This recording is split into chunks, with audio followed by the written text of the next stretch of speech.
गुहागर तालुक्यातील एक छोटंसं गाव आहे अंजनवेल. गुहागरपासून 12 किलोमीटरवर असलेलं हे गाव.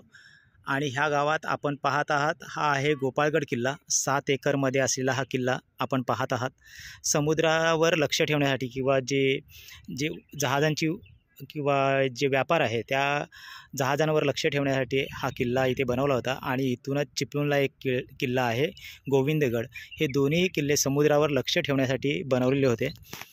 हा आहे माझा भाव मयूर. त्याला आपण विचारा किल्ल्याबद्दल काय माहिती आहे. काय किल्ल्याबद्दल माहिती आहे तुला? माझ्याकडे फोटो आहे. फोटो पण काय किल्ल्याबद्दल काय सांगू शकशील? मग ते लिहिलं मी त्याच्यावर. तर तो आपल्याला माहिती वाचून सांगतोय. एकच मिनिट. आपण हा भाग पाहू शकता. दाभोळ आणि अंजनवेल यामध्ये ही खाडी आहे. खाडीचं पाणी आतमध्ये जाते. तिकडे अंजनवेलचा तो समुद्रकिनारा म्हणता येणार नाही, पण आम्ही त्याला समुद्रकिनाराच म्हणतो. आणि हा किल्ला इतका सुंदर आहे. 7 एकरमध्ये वसलेला हा किल्ला आहे. आणि आजही तुम्ही पाहाल तर हा किल्ला सुस्थितीत आहे. आतमध्ये आंब्याची बाग आहे. हा किल्ला आदिलशाहीने बांधला. ओके, 16व्या शतकात. त्याच्यानंतर छत्रपती शिवाजी महाराजांनी तो किल्ला आपल्या ताब्यात घेतला इसवी सन 1660 मध्ये. आणि शिवाजी महाराजांच्या मृत्यूनंतर मोगल आक्रमणाच्या धामधुमीत हा किल्ला सिद्दी खैरात खानाने परत घेतला 1699 मध्ये. त्याच्यानंतर 1744 मध्ये तुळाजी आंग्रेंनी हा किल्ला परत आपल्याकडे घेतला. आता हे सिद्दी खैरात खानाने घेतला किल्ला तेव्हा, आणि तुळाजी आंग्रे यांनी जेव्हा किल्ला घेतला तर याच्यामध्ये बरेच चांगले बदल केले. हा किल्ला अजून मजबूत केला. हा किल्ला बराच वेळ आपल्याकडे होता. नंतर 1818 रोजी कर्नल केनेडी याने या किल्ल्याचा ताबा घेतला व स्वातंत्र्य प्राप्तीपर्यंत हा किल्ला इंग्रजांकडे होता. आता विषय काय माहिती आहे का? हा किल्ला आहे ना, या किल्ल्यावर धावती भेट म्हणतात ना, धावती भेट अशी संभाजी महाराज या किल्ल्यावर येऊन गेलेत. हा एक इतिहास आहे. कान्होजी आंग्रेंच्या वेळी पण हा ताब्यात आलेला होता असं पण आहे. आणि दुसरा विषय म्हणजे बोललो ना मी, कान्होजी आंग्रे, तुळाजी आंग्रे बोला.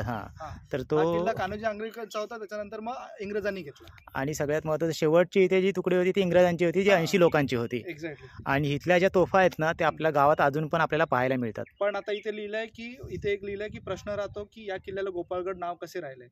तर तुळाजी आंग्रे हे कृष्ण भक्त होते, म्हणून मग त्यांनी या किल्ल्याला गोपाळगड असं नाव दिलं. मला याचं ना लोकेशन खूप आवडतं. जसं तू बोललास ना, तिन्ही साईडने इथून पूर्ण दगडी आहेत, खड्डे एकदम आहे. त्याच्यामुळे इथे खूप डिफिकल्ट आहे.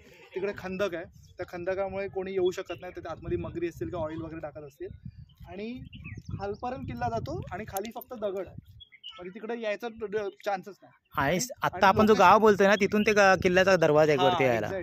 आणि लोकेशन पण एवढं सॉलिड आहे की इथे जो असेल त्याला समोरची पण ट्रॅफिक दिसणार, कोण येतंय जातंय समोरचा. हा खरा किल्ला आहे ना.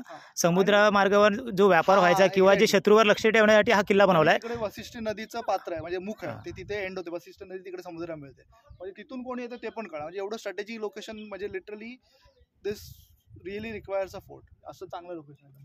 आणि हा किल्ला छोटा इतका ना, 7 एकरमध्ये आहे, तरी याचा दगड बघाल ना तर खूप म्हणजे मोठा दगड आहे. अरे ही डबल बांधणी आहे.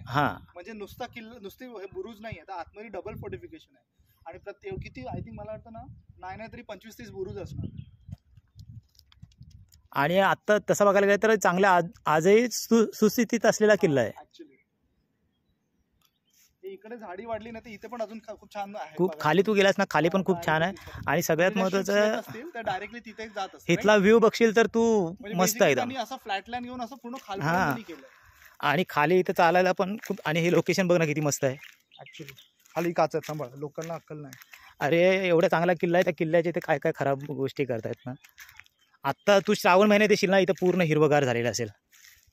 त्यांना एकदा विचारायचं की तुमच्याकडे ॲस्ट्रॉनॉमी करता येईल का आम्हाला. त्यांच्याकडे जागा आहे ना, ती लोक घरी पण राहतात. राईट.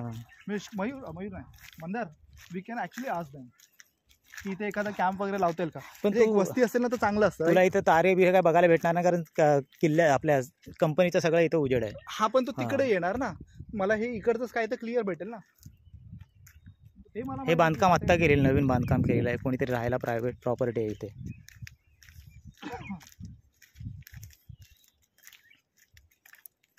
कसं वाटतं आता? जबरात.